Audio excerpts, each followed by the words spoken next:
Olá, irmãos amados, graça e paz a todos. Sejam muito bem-vindos a mais um vídeo do canal Uma Mente em Cristo. Eu sou a Kissela e hoje, para a honra e glória do nosso Pai, faremos a leitura do 178º dia. Hoje seguiremos com o livro de 2 Reis, capítulo 10, versículo 32 ao capítulo 12, versículo 21. Livro de Atos, capítulo 18, versículos 1 ao 23. Salmos, capítulo 145, versículos 1 ao 21 e Provérbios, capítulo 18, versículo 1. Amados, antes de iniciarmos a leitura, vamos agradecer ao nosso Pai e pedir a direção para o estudo?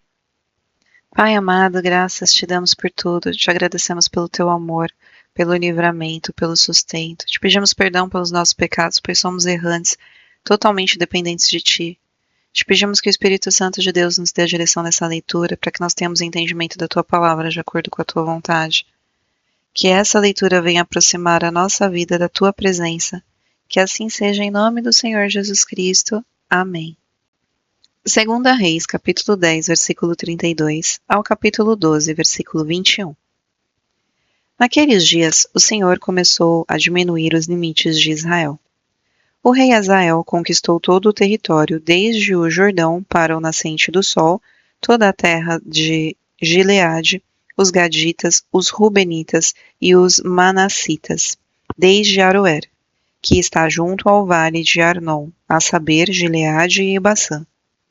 Quanto aos demais atos de Jeú e a tudo o que se fez, e a todo o seu poder, não está escrito no livro da história dos reis de Israel? Jeú morreu e foi sepultado em Samaria, e Jeoacás, seu filho, reinou em seu lugar. Jeú reinou sobre Israel em Samaria 28 anos. Quando Atália, mãe de Acasias, viu que seu filho era morto, levantou-se e destruiu toda a descendência real. Mas Jeoseba, filha do rei Jorão e irmã de Acasias, raptou Joás, filho de Acasias, do meio dos filhos do rei, que seriam mortos, e o pôs, juntamente com a sua babá, numa câmara interior, e assim os esconderam de Atália, e ele não foi morto. Joás esteve com ela escondido na casa do Senhor durante 6 anos, e Atália reinava no país. No 7º ano, Joiada mandou chamar os capitães dos cários e da guarda e reuniu-se com eles na casa do Senhor. Fez uma aliança com eles, pedindo que jurassem na casa do Senhor. Então lhes mostrou o filho do rei e lhes deu ordem, dizendo: Isto é o que vocês devem fazer. 1/3 parte de vocês que entram de serviço no sábado fará a guarda do palácio real. Outra 1/3 parte estará ao portão sul, e a outra 1/3 parte ao portão detrás da guarda. Assim vocês farão a guarda e a defesa deste palácio. Os 2 grupos que saem de serviço no sábado, estes todos farão a guarda da casa do Senhor, junto ao rei. Vocês devem rodear o rei, cada um de armas na mão. E se alguém quiser entrar nas fileiras, que seja morto. Vocês devem acompanhar o rei aonde quer que ele for. Os capitães de 100 fizeram tudo o que o sacerdote Joiada lhes havia ordenado. Cada um reuniu os seus soldados, tanto os que entravam de serviço no sábado como os que saíam de serviço no sábado, e os levou ao sacerdote Joiada. O sacerdote entregou aos capitães de 100 as lanças e os escudos que haviam sido no rei Davi e que estavam na casa do Senhor. Os guardas se puseram cada um de armas na mão, desde o lado direito da casa real até o seu lado esquerdo, e até o altar e até o templo, para rodear o rei.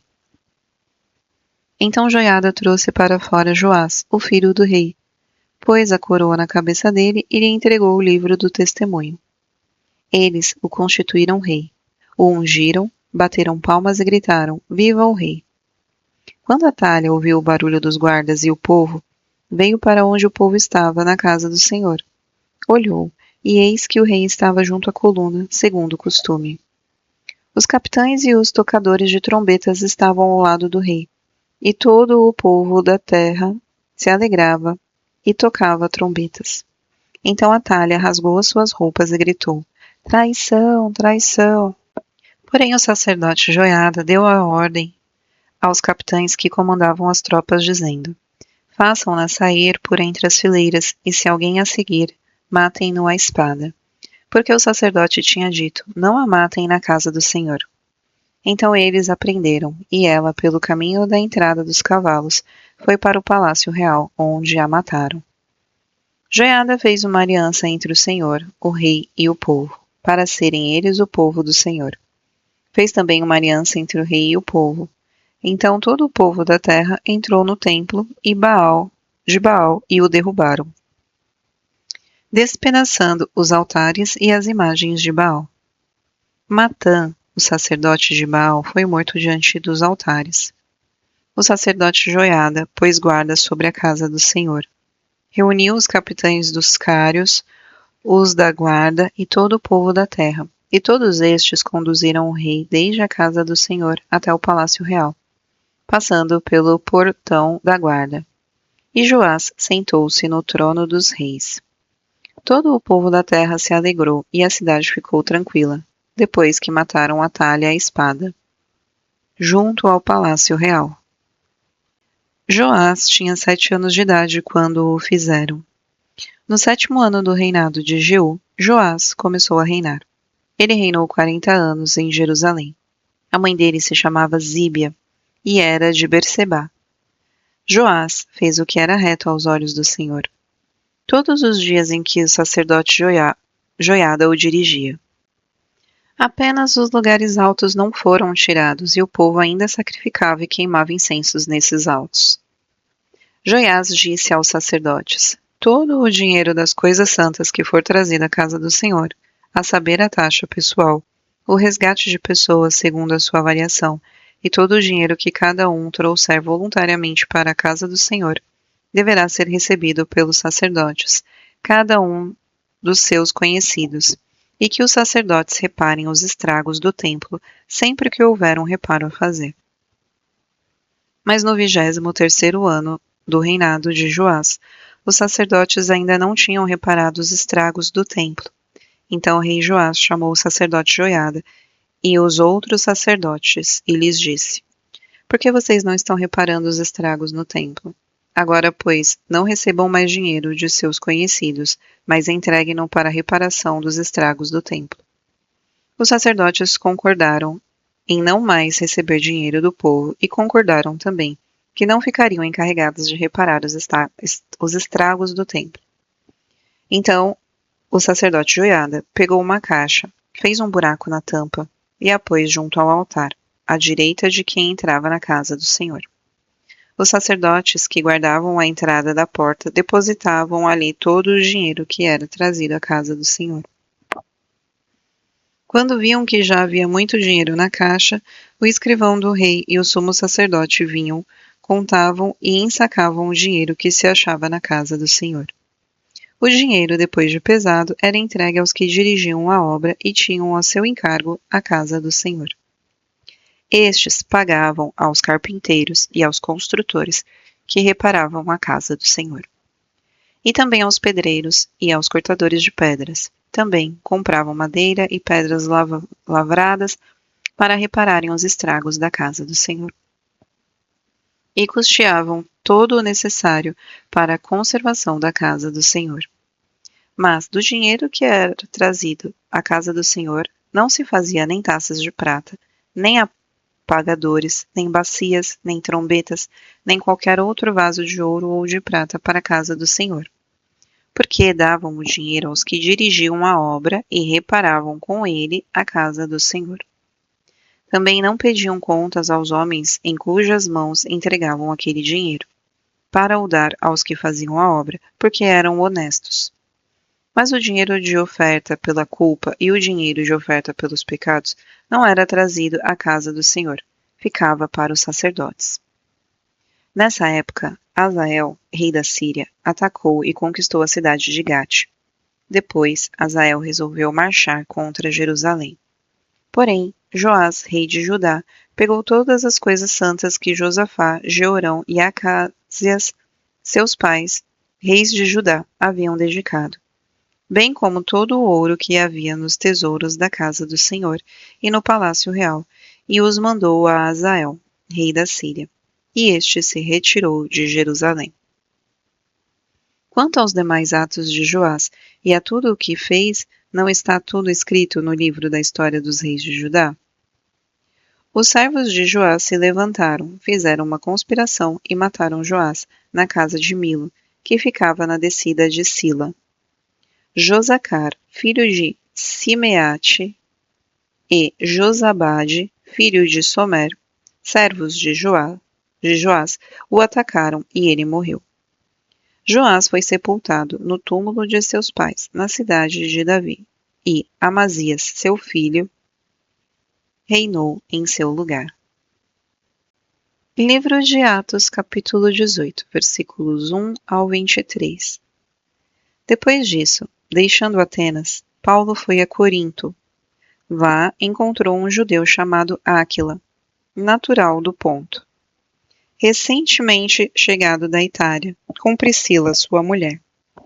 Porque o imperador Cláudio havia decretado que todos os judeus deviam sair de Roma. Paulo aproximou-se deles, e como tinha o mesmo ofício, passou a morar com eles e ali trabalhava. O ofício deles era fazer tendas, e todos os sábados Paulo falava na sinagoga, persuadindo tanto os judeus como gregos. Quando Silas e Timóteo chegaram da Macedônia, Paulo se entregou totalmente à palavra, testemunhando aos judeus que Jesus é o Cristo. Como eles se opuseram e blasfemaram, Paulo sacudiu as roupas e disse-lhes: Que o sangue de vocês caia sobre a cabeça de vocês. Eu estou limpo dele, e a partir de agora vou para os gentios. Saindo dali, entrou na casa de um homem chamado Tício Justo, que era temente a Deus. A casa dele ficava ao lado da sinagoga. Crispo, o chefe da sinagoga, creu no Senhor, com toda a sua casa. Também muitos dos coríntios, ouvindo, creram e foram batizados. Certa noite, Paulo teve uma visão em que o Senhor lhe disse: Não tenha medo, pelo contrário, fale e não fique calado, porque eu estou com você e ninguém ousará lhe fazer mal, pois tenho muito povo nesta cidade. Assim Paulo permaneceu em Corinto 1 ano e 6 meses, ensinando entre eles a palavra de Deus.